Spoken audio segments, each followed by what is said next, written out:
चले जी, यहाँ पे इनाया है कोई, इनसे बात करते हैं। Hello hello. हेलो, गुड हाँ जी, इवनिंग। क्या हाउ हाल आर है? यू? जी गुड मैं इवनिंग ठीक, जी, आप क्या सुनाएं। अफाफ, कैसी हैं आपको भी आप? Good evening. Thank you. जी आपका मैं भी। ठीक ठाक sir. It's my first time being here और मुझे इस्लाम छोड़े 2 साल हो चुके हैं।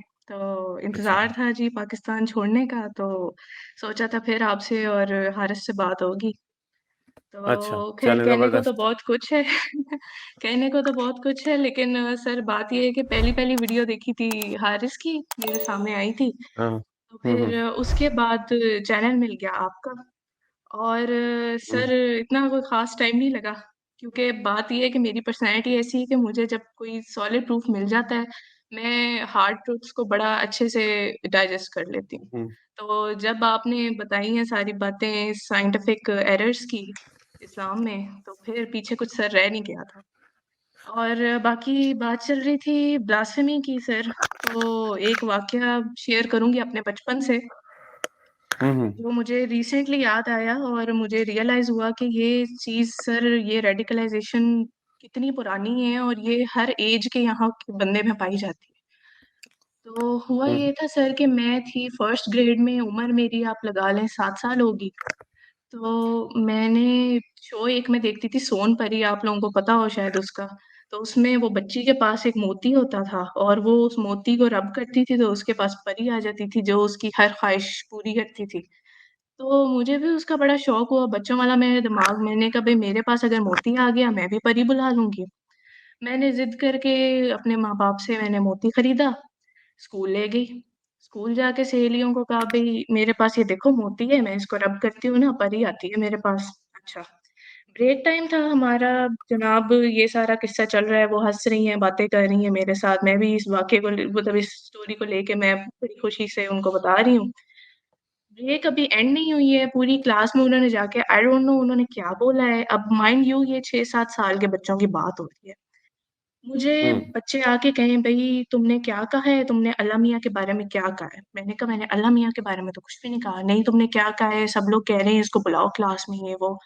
मैं डर गई, मैं क्लास में ना जाऊँ, ब्रेक खत्म हो गई है, लेसन स्टार्ट हो गया है। उधर से हमारी टीचर कहें कि भई बुलाओ उस बच्ची को। मैं कहूँ मैंने क्लास में नहीं जाना। बड़ी तगो-दो के बाद वो मुझे लेके आए हैं क्लास में। पूरी क्लास इतनी हाइपर हुई हुई थी। 6-7 साल के बच्चे मेरे ऊपर हाइपर हुए हुए हैं। टीचर ने मुझे अपने साथ लगाए हुए हैं, मैं रोए जा रही हूँ। वो कहती हैं कि बेटा इसने ऐसा क्या किया जो आप लोग इसको इस तरह कर रहे हैं? वो एक लड़का खड़ा हो गया सीट से अपनी, कहता है हम्म। मैम इसने ना अल्लाह मियाँ की इंसल्ट की है, इसकी जुर्रत कैसे हुई? वो कहती हैं कि बेटा नहीं इसने ऐसा कुछ नहीं किया, मैम ने खैर मामला रफ़ा-दफ़ा कराया है। तो मैं काफ़ी दिन ट्रॉमाटाइज़ रही हूँ उस चीज़ से और मुझे नहीं समझ आई कि मैंने ऐसा क्या कह दिया कि वो लोग इस बात को लेके चल पड़े, इसने अल्लाह ताला की इंसल्ट की है और भी पता नहीं क्या-क्या कह रहे हैं, इसने कुरान की इंसल्ट की है। इतने मेरे ऊपर हाइपर हुए हुए हैं, मुझे मारने को पड़ रहे हैं। और ये जैसे मेमोरी में आप अपने ट्रॉमाटाइज़िंग एक्सपीरियंस दबा देते हैं, मैंने दबा दिया। लेकिन रिसेंटली जो हालात हमारे पाक ज़मीन पे चल रहे हैं, इसकी वजह से मुझे याद आया और मैंने रियलाइज़ किया कि ये कोई नई चीज़ नहीं है और ये सिर्फ़ बड़ों में नहीं है, ये सिर्फ़ रिलीजियस लोगों में नहीं है। आप ये देखें कि मैं एक किसी ये वैसे कह किस लें ईयर की कि बात होगी? साल पूछ रहे हैं आप? सर ये हाँ। 2004 की। हाँ। 2004 की बात है और मुझे ये हैरत हो रही थी कि उस ज़माने में हम कोई इस तरह के स्कूल में नहीं थे, कोई रिलीजियस स्कूल नहीं था हमारा। थोड़े हम दूसरी तरह के थे। हम बस इस्लामियत को इस्लामियत तक ही पढ़ते होते थे, उसके अलावा हम बात नहीं करते थे उस पे। लेकिन आप देख लें कि बच्चों में रेडिकलाइज़ेशन कब से है और किस हद तक है। ये बात आपकी बिल्कुल दुरुस्त है। बल्कि मैं अभी पाकिस्तान गई थी 7-8 साल बरस पहले। आप भी गालिब तो आपके सामने मतलब ओपन एक तहकीकी चैनल चला रहा है, पता है। लेकिन मैं तो जो लिखती हूँ बिल्कुल मोस्टली मेरे सोशल इश्यूज़ होते हैं, इतना मैं हार्ड लिखती भी नहीं हूँ इतना स्ट्रेट जो हूँ। लेकिन मेरे अपने जो रिलेटिव्स हालाँकि बच्चे वो थे जिनका मतलब तालीम का खर्चा यहाँ से जिनके घर के हालात की वजह से आप उनकी मदद करते हैं यहाँ होने की वजह से रिश्तेदारों की, उनके तमाम को जिनको पढ़ाने में, जिनको मदद की उनकी शादियाँ करने में, उनके मसाइल में दिन उनके जो हैं तिबी मसाइल में, लेकिन जब आप वहाँ जाते हैं तो वो सिर्फ़ इस बिना पे आपको शक्ल नहीं देखना चाहते, कहते हैं नज़र भी आएँगे तो हम मार देंगे क्योंकि इनका ये जो है खिलाफ बातें करती हैं मतलब हमारी हमारी एजुकेशन के या हमारी जो अकीदे के। तो ये जो खिलाफ का एक माइंडसेट है ना, इस तरह आप अपने करीबी जो रिश्तेदार हैं वही ऐसे खड़े हो जाते हैं वहाँ पे। मतलब ये बड़ा खौफनाक एक रद्द अमल है वहाँ पे जो अब नज़र आता है, और नौजवान नस्ल में भी, बच्चों में भी। जी, बिल्कुल सही बात कह रही हैं आप। और बाकी सर आज जो वाक़या हुआ है मुझे आपकी स्ट्रीम से पता हाँ, चला है इसके बारे में, तो बहुत मुझे भी अफ़सोसनाक है। अभी और पता चला। मैं स्ट्रीम शुरू करने लगा था 10 बजे, तो मैंने देखा ये वाकया हो गया। मैंने कहा जरा मैं इसको पहले देख लूं, फिर उसके बाद ही स्ट्रीम करूंगा। तो मैंने फिर स्ट्रीम आधा घंटा आगे कर दी उसकी वजह से। जी, जी। बस ये जितने बढ़ते जा रहे हैं मुझे तो ऐसा फ़ील होता है कि हमसे वो एक स्टेप अहेड जा रहे हैं, जितने ज़्यादा ये वाक़यात पेश आ रहे हैं, क्योंकि सर हो ये रहा है कि चीज़ हो रही है नॉर्मलाइज़, जो कि ठीक नहीं है। और इस तरह की चीज़ें जब नॉर्मलाइज़ हो जाती हैं ना, उनको सोसाइटी से रिमूव करने में बहुत वक़्त लगता सेंचुरीज़ है। लग जाती हैं। हुँ, जी। ये बात बिल्कुल दुरुस्त है आपकी। वो कहते हैं ना मसला। कि एक स्टिच जो है जी, जी। उसको आप वक़्त पे ना पूरा करें तो वो आगे से पूरा उधड़ जाती है पूरी जो। तो ये वही कौम की ऊरियानियत जो नज़र आ रही है ना इस टाइम पे, उसकी वज़ह यही है कि वो जब पहला इन्होंने एक हुआ था, अनस्टिच हुआ था, इसको इन लोगों ने प्रॉपर्ली रिकवर करने की बजाय इसको इग्नोर करते गए। अब पूरी सोसाइटी जो है वो उसी माइंडसेट का शिकार है, बच्चे तक। अब एक एजुकेशन का ऐसा पीछे आप देखोगे कुछ दहाइयों से तो खौफनाक सिचुएशन बनी हुई है पाकिस्तान में। मतलब डर आता है देख के वहाँ की। और ये इवन वेस्ट की तरफ आ रहे हैं ये तमाम जो मॉब है, आपको यहाँ नजर आते हैं अब। खौफ, जिस तरह मैंने अभी बताया था कि यहाँ उठ के कनाडा जैसे मुल्क में आप अगर मस्जिद में ये कह सकते हैं, स्टेटमेंट दे सकते हैं, ये मतलब आप सोचें जरा क्या माइंडसेट है और कहाँ बैठे हैं आप, कितना खौफ मोहम्मद आता है हिजाब आपको। बोलता है ओपनली, मोहम्मद हिजाब नाम का बंदा है, वो बोलता है सलमान रश्दी को छुरी मार दी अमेरिका में। हम्म, तो बिल्कुल ये आग पहुंच चुकी है। बिल्कुल। बिल्कुल ठीक है। मैं मतलब अक्सर मैं कनाडा की तरफ से डर जाती हूँ क्योंकि मैं टोरंटो से मूव हुई। अपने आप को बिल्कुल मैं मतलब जहाँ पे जिस तरह की जॉब करती हूँ, जिस तरह की मेरी रूटीन होती है, मुझे आप लोगों से मिलते हुए डर आने लगा है क्योंकि माइंडसेट जो जिस तरह का लेके हम जिस ले आ रहे हैं यहाँ पे लोग। आपको नहीं पता कि क्या यहाँ जामिया हफ्सा के पिछले दिनों एक थी खातून शेल्टर होम में बैठी हुई हैं।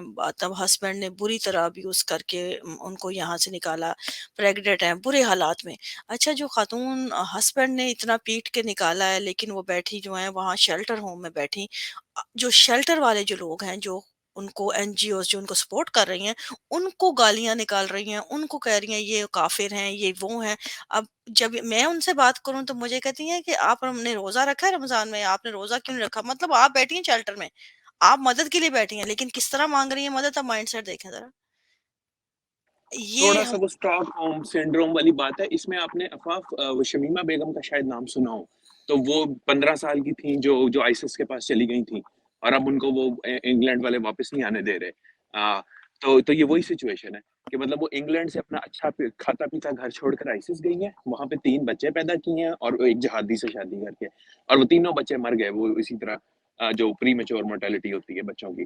और उसके बाद अब वो बैठी हुई है कैंप में कि अब मुझे वापस आने दो, ठीक है। लेकिन उनको पता है इंग्लैंड वालों को भी कि वापस आके इन्होंने यही चीज़ प्रोपेगेट करनी है। तो बिल्कुल। उन्होंने भी उनको रोका हुआ है और वो जॉर्डन में बैठी हुई है किसी कैंप के। बिल्कुल। वो ऐसे शेल्टर में बैठी हैं, आप देखें कि एक दिन के टाइम इन्हें मॉर्निंग में कोई फैमिली जो है यहाँ की मुस्लिम फैमिली उनको खाना नाश्ता पहुँचा रही है, लंच टाइम में कोई दूसरी पहुँचा रही है, डिनर में कोई और पहुँचा रही है। इसलिए कि उनके बच्चों को जी मैंने तो कुरान पढ़ाने का उनको कहा है, ऑनलाइन कुरान पढ़ा देते हैं उनको यहाँ बैठी-बैठी। आप शेल्टर में बैठी हैं, सब कुछ है, लेकिन आप बैठ के आपने पूरा मदरसा चलाया हुआ है यहाँ पे। मतलब ये ऐसा माइंडसेट लेके आती हैं और दूसरों से मतलब जिस तरह की उनकी होती है ना जो रवैये, ये इतने खौफनाक हैं यहाँ पे। मैं देखती हूँ तो मुझे खुद बाज़-औक़ात मैं कहती हूँ कनाडा अब ज़्यादा दूर नहीं है, ऐसे लगता है जिस तरह हम टाइम बम के ऊपर बैठे हुए हैं। किसी भी टाइम ब्लास्ट हो गया। बल्कि पिछले दिनों यहाँ आए हुए थे मौलाना तारिक जमील साहब। आप वो उस वक़्त देखते यहाँ पे जो डाउनटाउन में कन्वेंशन थी उनकी 5 रोज़ा, और जो पूरे इर्द-गिर्द के जहाँ पे उनकी कन्वेंशन हो रही थी, उनके इर्द-गिर्द के जितने होटल थे डाउनटाउन के वो प्री बुक्ड थे उनके, कोई जगह कोई रूम नहीं मिल रहा था। और इतनी कोई गाड़ियाँ आपको वहाँ नज़र आ रही थी डाउनटाउन में, तो मैंने तो सोच रही थी कि एक भी फट गई तो हमें स्वाद आ जाएगा इस्लाम का। जो सूरत-ए-हाल थी ना वहाँ पे। पर ये चले इनएविटेबल है, तारिक। आहिस्ता आहिस्ता होगा ही। होना है, इनएविटेबल। मुझे लगता है जो सूरत-ए-हाल है कुछ ना कुछ हो कनाडा में जाएगा। अभी आपका ट्रूडो है, तो ट्रूडो पे लोग शुक्र करते हैं, मगर उधर भी ट्रंप आएगा। नहीं, ट्रूडो ने भी आप देखें लिबरल पार्टी ने भी बहुत गंद मचाया है। मतलब लिबरल होना एक अच्छी बात है, लेकिन हमारे यहाँ जो लिबरल भी बाजूकात दूसरी एक्सटेंड पे जाके खड़े हो जाते हैं। मतलब आप हर चीज में वही मैं इतना कह रहा हूँ ना कि अब इसका अपोजिट भी आएगा। हाँ बिल्कुल आना चाहिए। इसका ऑपोजिट आएगा, वो फिर जब आएगा तो फिर ये चीखें मारेंगे, ठीक है। फिर वो आते हैं तो उनका भी अपना एजेंडा होता है, वो बिल्कुल वो दूसरी तरफ चले जाते हैं। बिल्कुल तो बिल्कुल। ये राइट और लेफ्ट के बीच में लोग मार खा रहे हैं, ये बात बिल्कुल ठीक है। मतलब कहीं ना चलें कहीं अब बैलेंस देखें। करना पड़ता है इनको, लेकिन मैंने देखा है पॉलिटिकल पार्टीज भी जितनी हैं, या तो एक तरफ है तो वो दूसरी एक्सट्रीम एंड पे है, एक दूसरी हम्म। एक्सट्रीम पे है, और वो दरमियान में जो पब्लिक है वो दरमियान में पीसी जाती है। अब ये लिबरल जो है इतनी ज्यादा इन्होंने देनी शुरू कर दी है कि बाज माइंडसेट जो है हमें नजर आ रहे होते हैं कि ये इनको जरा सा आपने दिया ना तो ये सर पे सवार हो जाएंगे, लेकिन ये लोग इनको फुल दे रहे होते हैं। फिर वो मतलब इस्लामोफोबिया के बारे में अब जो ट्रूडो की बात सुने, आप बात पे बात इस्लामोफोबिया कर रहा होता है। मतलब हद हो गई यार, मतलब इस्लामोफोबिया चीज क्या है जो आप किस चीज पे कह रहे हो? लेकिन वो देखें आप, वो इस बिल को पास करने पे आया हुआ था। मैम एक बात याद आई इस्लामोफोबिया, अगर टाइम इजाजत दें आप लोग तो एक और वाकया शेयर कर सकती हूँ मैं।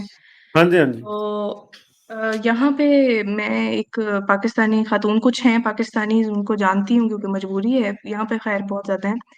तो वो मुझे कहती है कि यहाँ पे ना इस्लामोफोबिया बहुत है। मैंने कहा अच्छा ऐसा क्या हुआ है? वो कहीं पढ़ती है यूनिवर्सिटी में, कहती है उस दिन ना हमारा वो फलाना क्लासमेट है, उसने ना रिंगटोन लगाई हुई थी अजान की, उसका फोन बजा है तो ये जो वहाँ के लोकल्स हैं ना जो गोरे हैं, कहती उन्होंने हंसना शुरू कर दिया।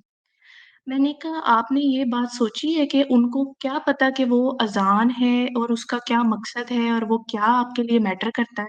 मैंने उसे कहा यार मैं काम करती थी एक गोरी के साथ ऑनलाइन, ठीक है? मेरे एक बार बैकग्राउंड में अज़ान हो रही थी। उसने मुझे जब एंड हुई उसने मुझे एंड पे कहा it was a very beautiful song.